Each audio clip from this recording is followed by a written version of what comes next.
Whoa, it's the Illusion here, reporting from somewhere on spaceship Earth. Sunrise, PCH.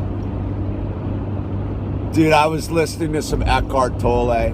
That's what I like to listen to on the way to work in the morning. Get my center on. And he was talking about how, like, just so simple.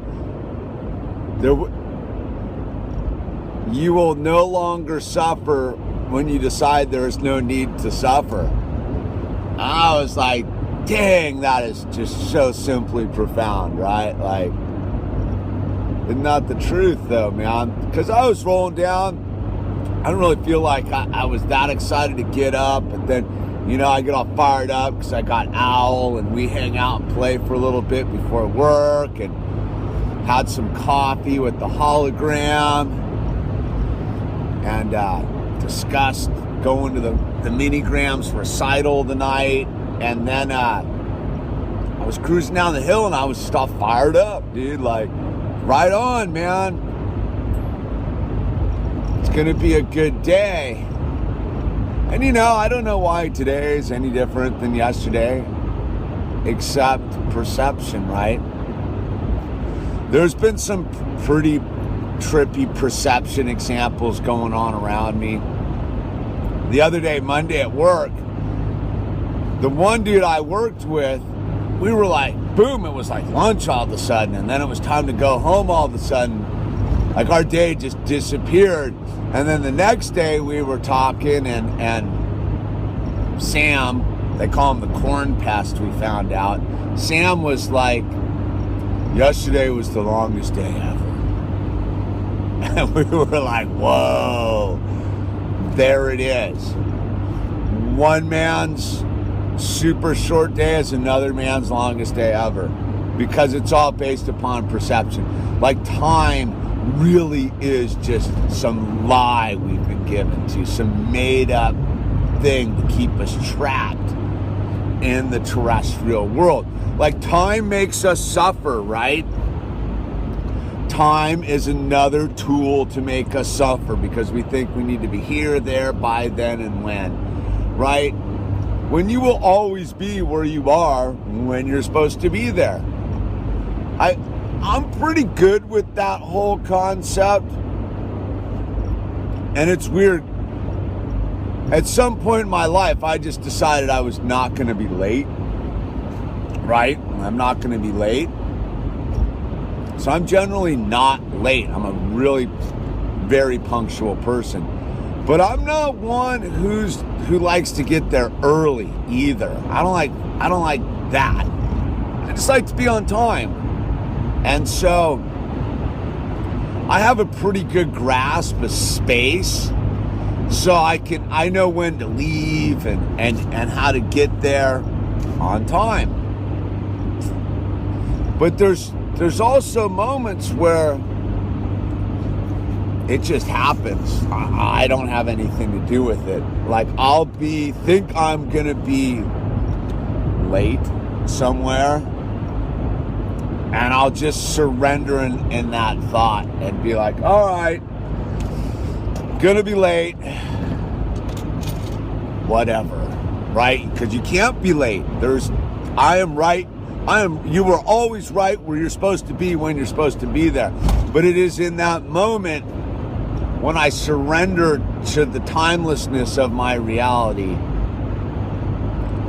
that I always end up on time. Right? Like, I have the ability to recalibrate my own perception and alter the clocks in a weird way, because I don't live by clocks, dude. I do not live by clocks. My body knows. My body knows when it's 5:30. Like, I get up every day, regardless of my alarm, at 5:30.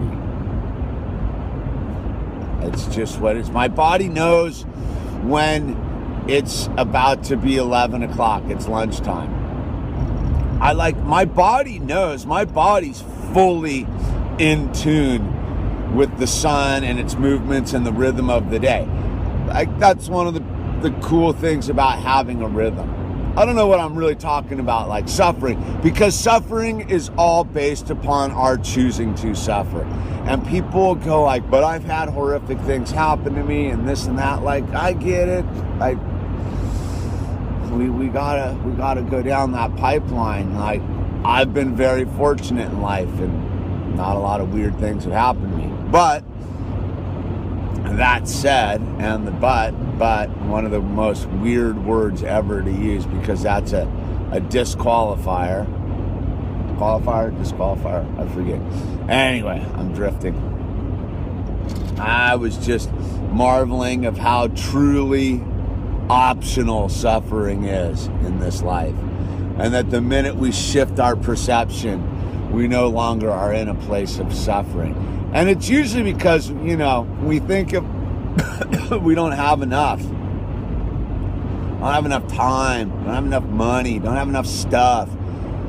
When really that's just something we're telling ourselves, because, right, I have to internally know that there is no clock. So if there is no clock, that means I'm never without, because I don't need to be somewhere to get whatever it is I need to get, right? Like, I have everything I need right here, right now.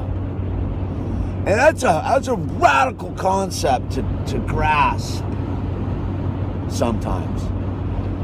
Because, the envelopes with the bills don't stop arriving, but they do dematerialize in weight. If I don't fear bills, I'm not afraid of the bills anymore. So do they really show up? I don't know. I'm not sure, man. It's all just some far out stuff I'm creating in my mind. And the minute I detach from my mind and become the observer of my thoughts, it is not so hard to be alive. Anyway, that's what I'm thinking about. 6:30 in the morning on the way to work. Hey, hope you guys are all having a beautiful and productive and non-suffering reality.